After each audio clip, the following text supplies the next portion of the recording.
Աստված հավատարիմ է, ամեն։ Կարող եք ինչ-որ մեկին ասել համարձակությամբ, որ Աստված հավատարիմ է։ Միևնույն է, Աստված հավատարիմ է, ամենքից Փառք դրա հավատարմության համար։ Այո, Աստված հավատարիմ է։ Նա հավատարիմ է հենց իր խոստումի նկատմամբ։ Եվ անկախ մեր կարգավիճակից, անկախ մեր մտածելակերպից, միևնույն է, Աստված հավատարիմ է։ Մեզ ուղղակի մնում է հավատալ եւ վստահել Աստծո հավատարմությանը։ Առաջի Կորինթացիների 1:9-ում Պողոս առաքյալն ասում է. վստահեցեք Աստծուն, ով ձեզ կանչեց հաղորդակից դառնալու մեր Տեր ու Փրկիչ Հիսուս Քրիստոսին։ Ամեն, վստահում ենք այդ Աստծուն։ Այն Աստվածը, ով մեզ կանչեց հաղորդակից լինելու Քրիստոսին, հավատարիմ է։ Եվ նա մինչև վերջ մեզ հաստատուն կպահի Քրիստոսի միջոցով։ Ամեն։ Կանչված լինել հաղորդակից դառնալու Քրիստոսին նշանակում է միացած եւ մեկացած լինել Քրիստոսի հետ։ Մասնակից լինել Քրիստոսի շնորհքին, հաղորդ դառնալ նրա շնորհքին եւ ունենալ հաղորդակցություն եւ առաջնորդություն Քրիստոսից եւ շարունակել երկրի վրա կատարելու նրա գործը։ Ամեն։ Մենք վստահ ենք, որ մենք ունենք հաղորդակցություն Քրիստոսի հետ, որ մենք հաղորդ ենք նրա շնորհքին եւ ինչ ապացույց ունենք մենք այս բանի մեջ, որն է այն ապացույցը, որ մենք միացած ենք Աստծուն, միացած ենք Քրիստոսի շնորհքին։ Առաջի Հովհաննես 4:13-ն ասում է. ապացույցը, որ մենք միացած ենք մնում Աստծուն եւ Աստված էլ մեզ, նույն ինքը նրա հոգին է, որ Աստված տվեց մեզ։ Սուրբ հոգին է այդ ապացույցը, որ մենք միացած ենք մնում Աստծուն։ Սուրբ հոգին այն կնիքն է, որով հենց ինքը Աստված կնքեց մեզ։ Եփեսացիների 1:13-ում ասում է Պողոս առաքյալը. երբ որ լսեցիք ու հավատացիք ավետարանի քարոզչությանը, հենց այդ պահից դուք խոստացված Սուրբ Հոգով կնքվեցիք։ Սուրբ Հոգին դա Աստծո կնիքն է մեր մեջ, որով հենց ինքը Աստված կնքեց մեզ։ Եվ ունենալ Սուրբ Հոգու կնիքը մեր մեջ, դա նշանակում է, որ այս անձը Աստծուն է պատկանում, որ այս անձը Աստծո տաճարն է, որ այս անձը Աստծո բնակության վայրն է։ Մենք Աստծո բնակության հասցեն ենք երկրի վրա։ Ամեն։ Եվ սա հենց Աստծո նախասահմանված կամքն ու ծրագիրն էր, որ իր որդու Հիսուս Քրիստոսի միջոցով, նրա այրան միջոցով մեզ մաքրագործի, սրբագործի եւ մեզ նրա Սուրբ Հոգով դարձնի Աստծո տաճար, Աստծո բնակության վայր։ Եվ նա սա կատարեց հանուն իր անսահման մեծ սիրո եւ իր որդու միջոցով։ Փառք ու պատիվ նրան։ Այս հրաշալի ու փառավոր գործի համար, որ նրա Սուրբ Հոգով մենք դարձանք Աստծո տաճար։ Աստված բնակվում է մեր մեջ։ Հրաշալի է Աստված։ Աստված իր սերը հայտնեց մեզ, զոհաբերելով իր որդուն մեզ համար։ Եվ մենք հավատալով նրա զոհին, հավատալով Հիսուս Քրիստոսին, կյանք ունենք մեր մեջ։ Եկեք մի հատված միասին կարդանք հենց Զաքարիայի մարգարեությունից եւ կրկին անգամ ընդունենք ու հաստատենք, որ այո, մենք Աստծո տաճար ենք կառուցված Քրիստոսի միջոցով եւ այս տաճարի վրա կրկին անգամ հռչակենք Աստծո տնօրինությունը, իշխանությունը եւ թագավորությունը։ Զաքարիա 6-րդ գլուխ 12-ից 13 համարներ։ Այսպես է ասում Զորքերի Տերը. ահա մի մարդ, որի անունը Շառավիղ է, նա իր արմատից պիտի բուսնի եւ պիտի կառուցի Տիրոջ տաճարը։ Եվ նա կկառուցի Տիրոջ տաճարը։ Մենք այդ տաճարն ենք, որը Քրիստոս իր մահով եւ հարությամբ կառուցեց։ Մենք այդ կենդանի կառույցն ենք Քրիստոսով կառուցված։ Եվ ասում է նա մեծափառություն պիտի կրի եւ պիտի բազմի իր գահի վրա։ Պիտի իշխի եւ իր գահի վրա քահանա պիտի լինի։ Եվ ասում է խաղաղության խորհուրդ պիտի լինի երկուսի միջև։ Հրաշալի է Աստված։ Մենք կենդանի կառույցն ենք շինված Քրիստոսով։ Հայր Աստված նախագծողն է, Որդի Աստված իրականացնողն ու կատարողն է այդ Աստծո նախագիծը, իսկ Սուրբ Հոգի Աստվածը մեզ բաժնեկից, հաղորդակից, մասնակից դարձնողն է Աստծո այս մեծ գործին։ Սուրբ Հոգին մեզ Աստծո տաճար դարձրեց։ Ավետարաններում մի հատված կա,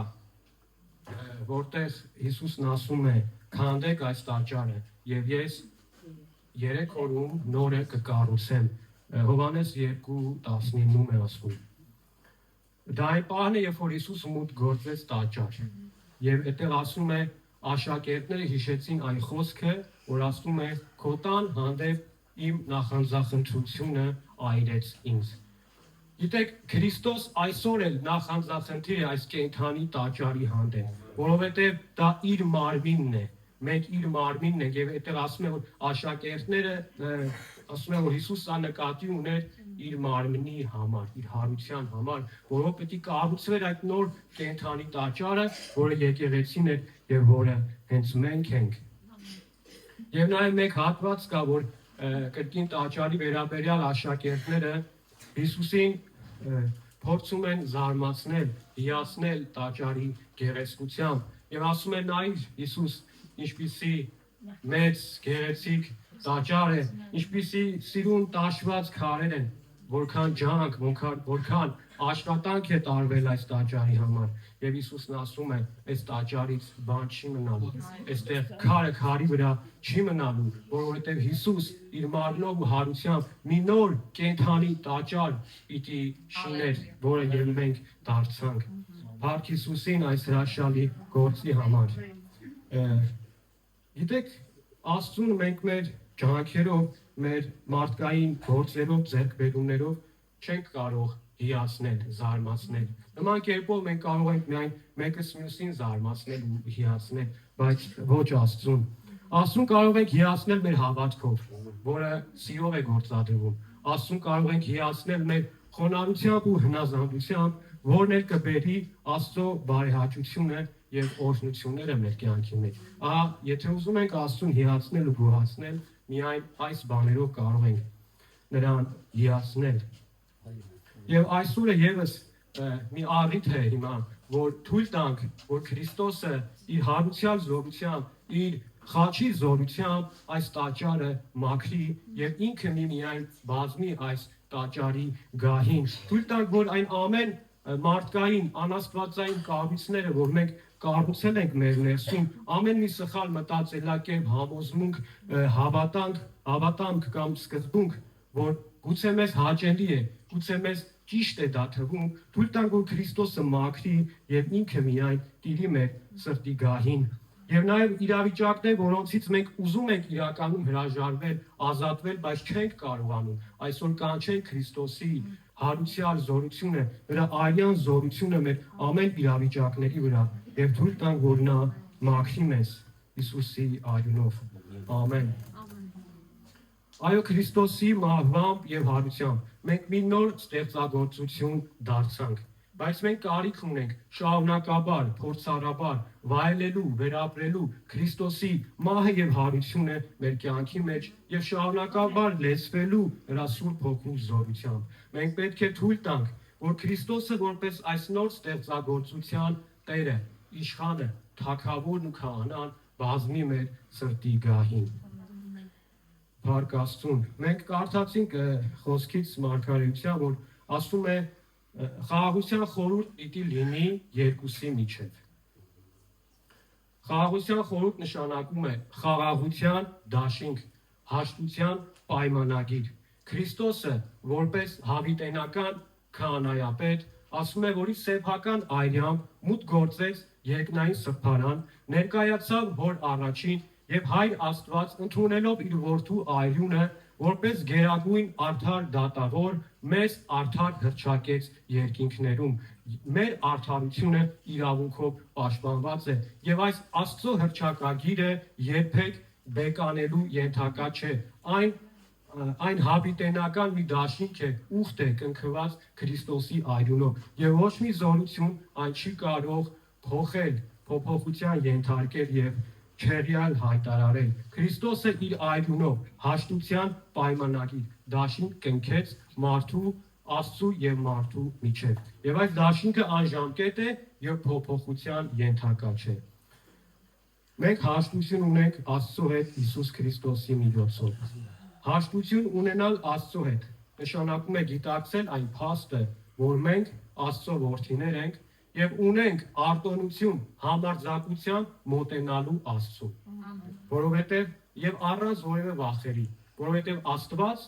Աստված, որ այդ եզերքի արարիչն է, որ գերագույն դատավորն ու թագավորն է, մեր հայրն է դարձել այլևս։ Եվ մենք կարիք ունենք իրականում ավելիով ճանաչելու, ճաշակելու Աստծո հայրական սերը մեր հանդեպ։ Եփեսացիներ 3:17-ում Պողոս առաքյալն ասում է. աղոթում եմ, որ արմատանաք սիրո մեջ եւ հաստատուն հիմքեր ունենաք։ Արմատանալ Աստծո սիրո մեջ, ճանաչել Աստծո սերը, զորանալ, լեցվել Աստծո սիրով, նշանակում է ճանաչել այն հրաշալի ու փառավոր գործը, որ Հայր Աստված կատարեց մեր կյանքում Քրիստոսի միջոցով։ Քրիստոսի սերը, ճանաչել Քրիստոսի սերը, որը վեր է ամեն տեսակ գիտությունից։ Իրականում աստվածային սիրո գիտակցությունն է, որը նպաստում է, որ մենք ավելի զարգացած խորը արմատներ եւ հաստատուն հիմք ունենանք մեր հավատքի կյանքի մեջ եւ միևնույն ժամանակ Աստծո հայրական սիրո գիտակցությունն է, որ մարդու մեջ ձևավորում է ճշմարիտ վախ երկյուղը Աստծո հանդեպ։ Առաքյալն ասում է. աղոթում եմ, որ արմատանաք սիրո մեջ եւ հաստատուն հիմքեր ունենաք։ Հաստատուն արմատ եւ հաստատուն հիմք։ Արմատն է նպաստում, որ որևէ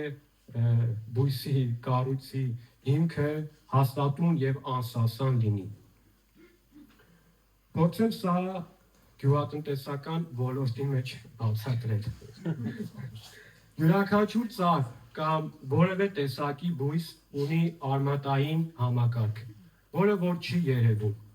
Եվ որքան որ ծառի արմատային համակարգը ավելի զարգացած ու ավելի խորն է լինում, այս ծառը ավելի առողջ է լինում, ավելի փարթամ, ավելի գեղեցիկ եւ ավելի դիմացկուն է լինում բնության երևույթներին, բնակլիմայական պայմաններին եւ ունենում է ավելի բարձր պտղատվություն։ Արմատային համակարգը չի երևում, բայց դա է նպաստում, որ ծառը հաստատուն լինի եւ դիմակայի փոթորիկներին։ Նույնն է նաեւ մեր հավատքի կյանքը։ Արմատը դա հենց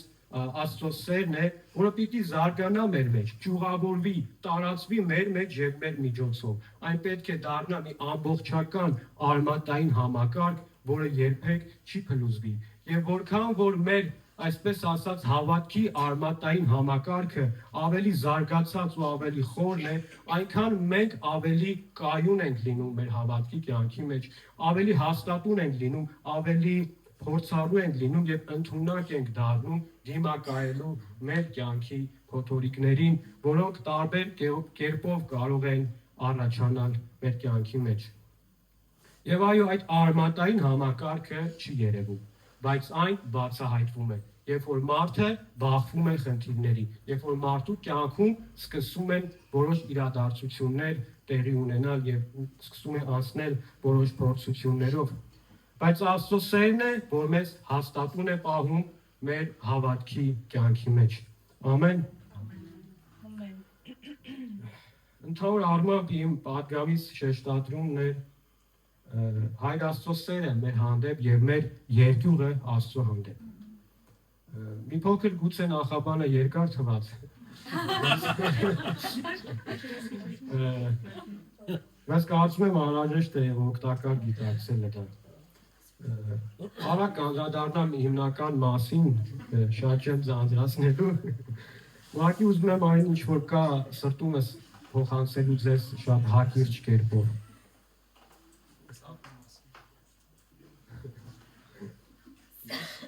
Գիտեք, Աստծո հայրական սիրո ճանաչում ունեցող մարդը նա չի, ով ավելի ճոխ, ավելի լավ է բացատրում Աստծո սերը, այլ հենց նա է, ով ունի ճանաչողություն Աստծո սիրո հանդեպ, ունի հաղորդակցություն Աստծո հետ, ունի խորը հավատք, համոզմունք, վստահություն Աստծո սիրո վերաբերյալ։ Սրա համար Պողոս առաքյալն ասում է. 3:19 Եփեսացիների, որ Քրիստոսի սերը վեր է, գերազանցում է ամեն տեսակ գիտություն, իմաստություն ու հասկացողություն։ Ուրեմն ջանք անենք ճանաչելու Աստծո սերը ավելիով եւ ավելի խորը արմատներ գցելու Աստծո սիրո մեջ։ Սիրո մասին ընդհանուր առմամբ նոր կտակարանում մոտավորապես 234 անգամ է խոսվում, որից 70-ը հանդիպում ենք միայն Հովհաննես Առաքյալի գրություններում։ Ինչ է տալիս մեզ Աստծո սերը։ Ինչ է տվել մեզ Աստծո սերը եւ շարունակում է տալ։ Այն տալիս է մեզ վստահություն եւ համարձակություն։ Առաջի Հովհաննեսի 4:17-ը շատ հրաշալի հատված է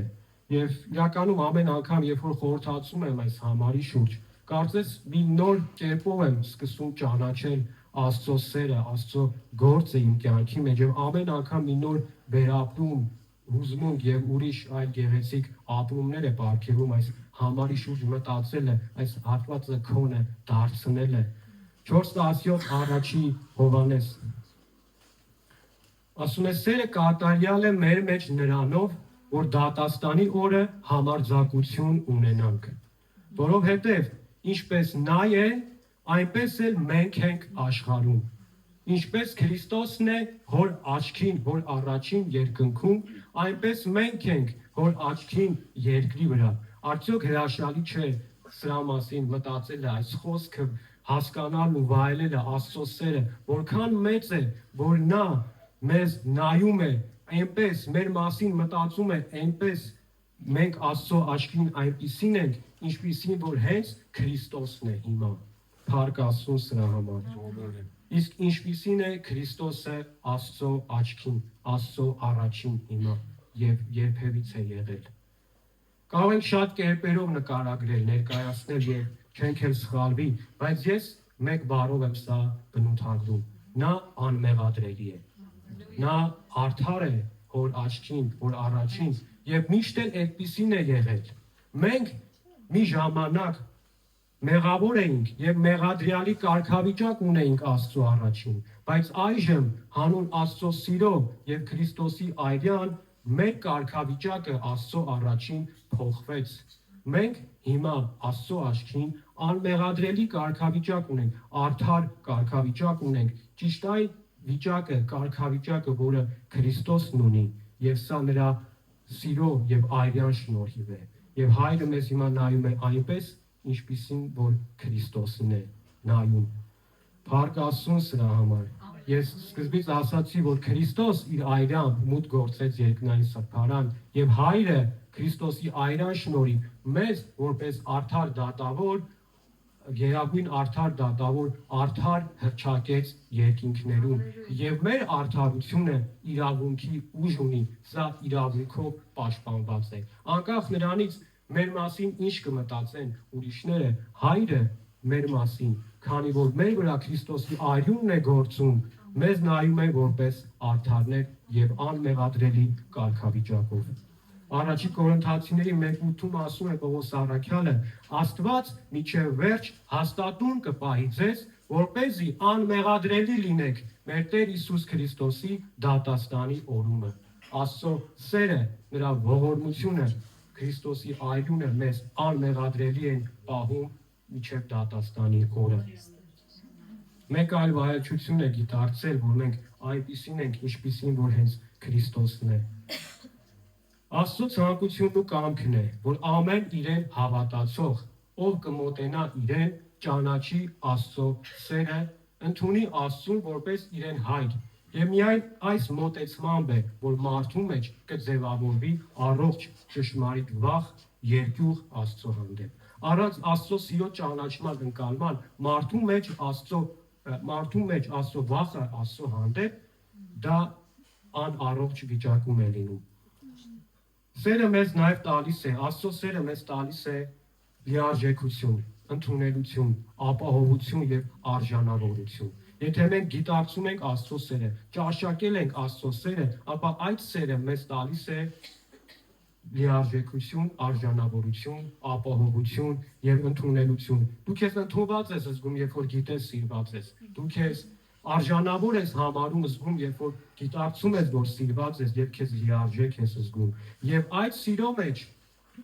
խոսքն ասում է, որ վախ չկա, այլ այդ սերը վանում է վախը։ Այն անառողջ վախը, որը կա մարդու մեջ Աստծո հանդեպ, իրական ճշմարիտ սերը դա վանում է։ Առաջի Հովհաննես 4:18-ը ասում է. սիրո մեջ վախ չկա, որովհետև կատարյալ սերը հեռու է վանում վախը։ Եվ ասում է արդարև վախը կապ ունի պատժի հետ, վախի մեջ տանջանք կա։ Եվ ով վախենում է, ասում է կատարյալ չէ սիրո մեջ։ Նրանում Աստծո սերը կատարյալ չէ։ Ուրեմն այն մարդը, ում մեջ Աստծո հանդեպ վախը կամ երկյուղը իր մեջ տանջանք եւ պատիժ է ներառում, նրա մեջ Աստծո սիրո ընկալումը իր հանդեպ թերի է։ Եվ հետեւաբար այս մարդը իրեն չի կարող լիարժեք զգալ, իրեն չի կարող ընդունված զգալ, իրեն չի կարող պաշտպանված եւ արժանավոր զգալ։ Ընդհանուր առմամբ մարդկանց մեջ, չգիտես ինչի կա ձևավորված երկու տեսակի անհասկանալի, անբացատրելի վախ։ Դա վախն է Աստծո հանդեպ եւ վախը մահվանից։ Ընդ որում Քրիստոս այս երկու տեսակ վախերի հարցն է լուծել է։ Բայց շատ ցավալի է, երբ որ Քրիստոսին ընդունած մարդկանց մեջ է նման վախի դրսևորում լինում։ Իհարկե, Աստծուց կարող է նման վախով, պատժի եւ տանջանքի վախով վախենալ նրանք, ովքեր որ մերժել են Քրիստոսի արյունը եւ հաղորդ չեն Քրիստոսի շնորհքին, բայց Քրիստոսին ընդունած անձը չպիտի նման վախի դրսևորումներ ունենա Աստծո հանդեպ։ Որն է պատճառը, որ մարդու մեջ առաջանում են նման վախեր։ Պատճառներից մեկը դա մարդու արարքի հետևանքի գիտակցությունն է, այսինքն մեղավորության զգացողությունն է։ Եվ եթե մարդու մեջ թերի է Աստծո հանդեպ հայրական սիրո ընկալումը, այս մեղավորության զգացողությունը ճնշում է մարդուն եւ մարդուն գցում է խորը ինքնադատապարտության մեջ եւ առաջացնում է անառողջ վախը Աստծո հանդեպ։ Եվ սա հենց սկիզբ առավ Եդեմական պարտեզից։ Ծննդոց 3:10 Ադամն ասում է. «Երբ որ քո ձայնը լսեցի, ես վախեցա»։ Նման վախը մարդուն վանում է Աստծուց, մեկուսացնում է Աստծուց։ Ինչի վախեցավ Ադամը, որովհետև գիտակցեց իր արարքի հետևանքը եւ այդ վախը տիրեց նրան եւ նա խուսափեց Աստծո այդ հանդիպումից։ Ումից մենք վախենում ենք, երբեք չենք ձգտի հարաբերություն, հաղորդակցություն ունենալ նրա հետ, ում հանդեպ մեր վախը այս կարգավիճակի մեջ է, անառողջ վիճակի մեջ է։ Բայց փառք Աստծուն, որ Քրիստոս եկավ եւ այս վախերի հարցը ամբողջությամբ լուծեց։ Գիտենք, որ Քրիստոսը Աստծուն ներկայացրեց առաջինը որպես մեզ հայր եւ նրա էությունը մեզ ներկայացրեց, որպեսզի մենք ճիշտ ընկալում, ճիշտ վախ ունենանք Աստծո հանդեպ։ Եվ երկրորդ նա իր մահվան եւ հարությամբ ջախջախեց, հաղթեց, խորտակեց մահվան իշխանություն ունեցողին եւ մեզ տվեց կենդանի ու կատարյալ օրինակ։ Նա մեզ տվեց հարության եւ հավիտենական կյանքի օրինակը։ Ամեն։ Փառք Աստծուն նրա այս հրաշալի գործի համար։ Հովհաննես 17:26-ում Հիսուսն ասում է. «Ես քո անունը ճանաչել տվեցի նրանց»։ Աստծո անունը ճանաչել տալ, այսինքն Աստծո էությունը հայտնի դարձնել մարդկանց եւ այդ էությունը Աստծո որպես հայր ընդունելն էր։ Գաղատացիների ուղերձում էլ ասում է, որ Սուրբ Հոգին մեր մեջ Աստծուն որպես հայր է աղաղում, Աբբա, այսինքն հայր է դիմում։ Եվ Հիսուսն ասում է ճանաչեցրեցի եւ պիտի շարունակեմ ճանաչեցնել տալ քո անունը։ Այսինքն Աստծուն ճանաչելը, Աստծու սերը, հայրական սերը ճանաչելը դա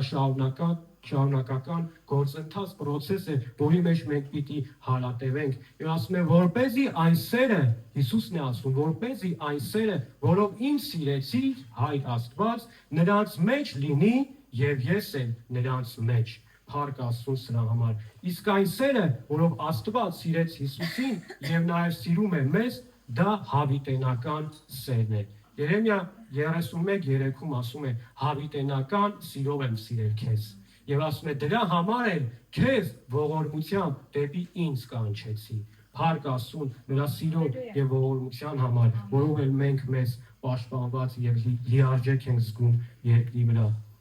Աստված իր մեծագույն սիրո դրսևորումը հայտնեց մեզ Քրիստոսի միջոցով, նրան զոհաբերելով մեզ համար։ Եվ Աստծո այդ ամբողջական փրկության ծրագիրը մարդկության համար ուղղակի ներառված է Աստվածաշնչում մի հատ փոքրիկ համարի մեջ։ Եվ դա Հովհաննես 3:16-ն է բոլորից քաջ հայտնի։ Երևի թե մի հատ համարը, որ անսխալ կարող ենք արտասանել կամ համարներից մեկը։ Ասում է Աստված այնպես սիրեց աշխարհը, որ իր միածին որդուն տվեց, որպեսզի ով որ նրան հավատա, չկորչի, այլ հավիտենական կյանք ունենա։ Տեսնում ենք, որ Աստծո սրտում, Աստծո մտքում, Աստծո կամքն ու ծրագիրն է միշտ եղել մարդուն փրկել կորստից, այլ ոչ թե կորստյան մատնել։ Ամեն շնորհակալություն ու գոհություն հայտնենք Աստծուն, նրա մեծ սիրո, հավիտենական սիրո համար, որով մեզ սիրեց եւ որի պատճառով էլ նա իր որդուն մեզ համար զոհաբերեց, որպեսզի մենք կյանք ունենանք, որպեսզի կորստից փրկված լինենք։ Այո, ավետարանի ամբողջական պատգամը այս մեկ հատվածի մեջ կարող ենք բացահայտել։ Այստեղ կա Աստծո սերը, կա Աստծո զոհը եւ կա Աստծո նպատակը։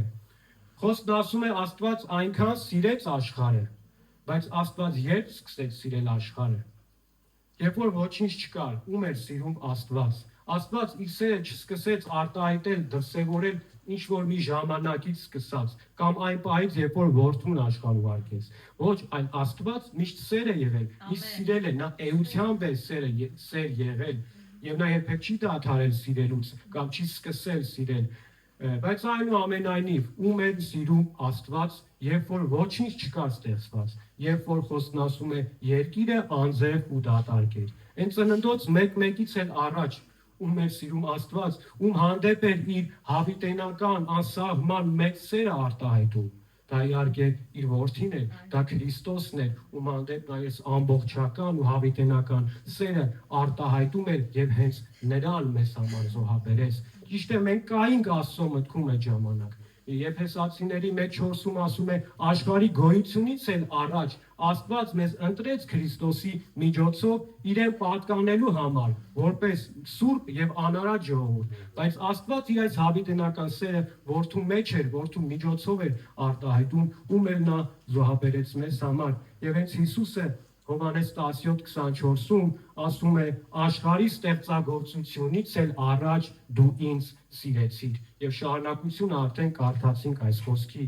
որն ասում է այն սիրով, որ ինձ սիրեցիր, թող նրանց մեջ լինի եւ ես էլ նրանց մեջ։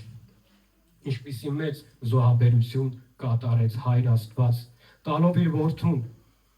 Քրիստոս Աստծո զոհն էր, Քրիստոս Աստծո գառն է։ Հովհաննես 2:2-ում ասում է նա է մեր մեղքերը քավող զոհը։ Եվ այս զոհաբերության մեջ Քրիստոսի չարչարանքների մեջ նպատակ կար, եւ նպատակն էր մեզ արդարացնելը, մեզ հաշտեցնելը Աստծո հետ, մեզ սրբագործելը, մեզ փրկելը եւ մեզ ժառանգ ու ժառանգոր դարձնել Քրիստոսի աստվածային բոլոր խոստումներին։ Եվ մենք իրականում այո կարիք ունենք ավելիով ճանաչելու Աստծո սերը,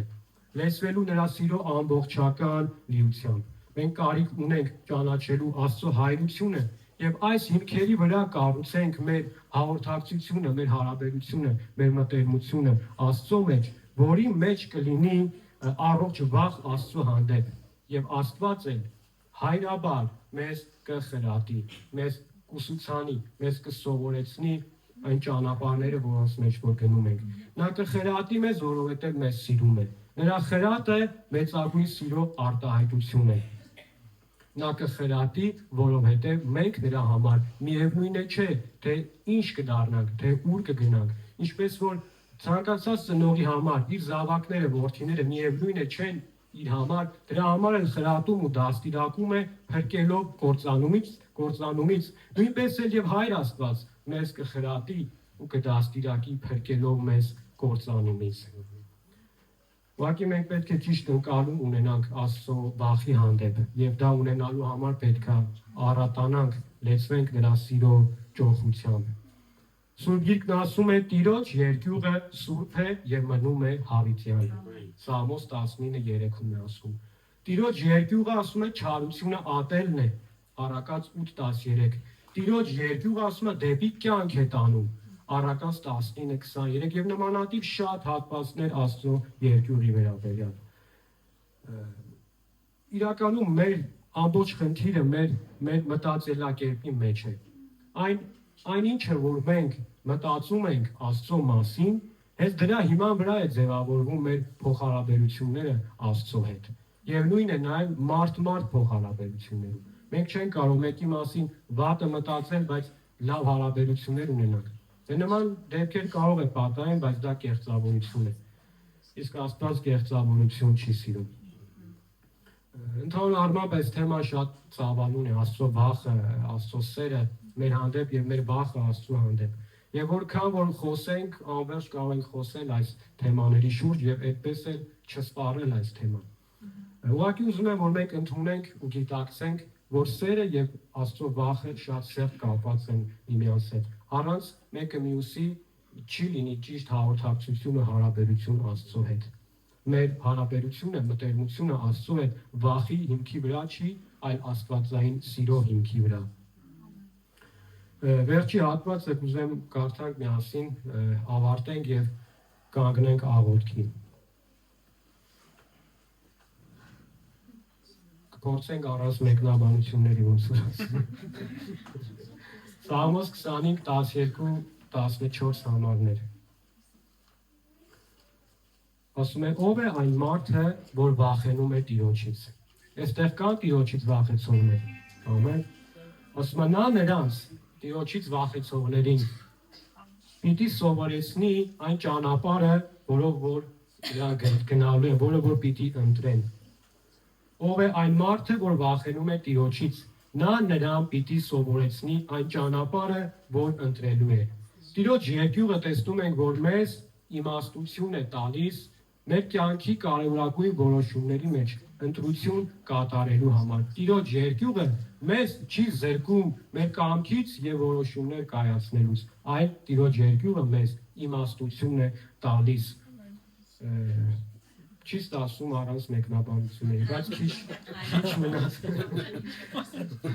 Ասում է նրա անձը պիտի բնակվի բարության մեջ։ Տիրոջից վախեցողի անձը բարության մեջ պիտի բնակվի եւ ասում է նրա սերունդը պիտի ժառանգի երկիրը։ Տիրոջ երկյուղը բարիք է գործում մեր եւ մեր սերունդների մեջ։ Ամեն։ Եվ ասում է 14 համարը. Տիրոջ մտերմությունը նրանց հետ է, որոնք վախենում են նրանից եւ իր ուխտը սովորեցնում է նրանց։ Մեր երկյուղը Տիրոջ հանդեպ մեզ պետք է տանի ավելի մտերմիկ, ավելի ջերմ հարաբերությունների մեջ Աստծո հետ եւ ոչ թե մեզ բանի Աստծուց, որի արդյունքում մենք ավելիով կճանաչենք Աստծո սերը եւ հենց նրանից կսովորենք այն ուխտը, որ նա կատարեց իր որդու արյան միջոցով ամբողջ մարդկության հետ։ Ամեն։ Աստված օրհնի, զորացնի եւ առատացնի իր շնորհն ու խաղաղությունը ամենքիդ կյանքի մեջ եւ մենք էլ ջանք անենք արմատանալու, խորը արմատներ գցելու Աստծո սիրո մեջ եւ ունենանք հաստատուն հիմք եւ ունենանք առողջ երկյուղ եւ վախ Աստծո հանդեպ։ Ամեն Տեր օրհնի ամենքիդ։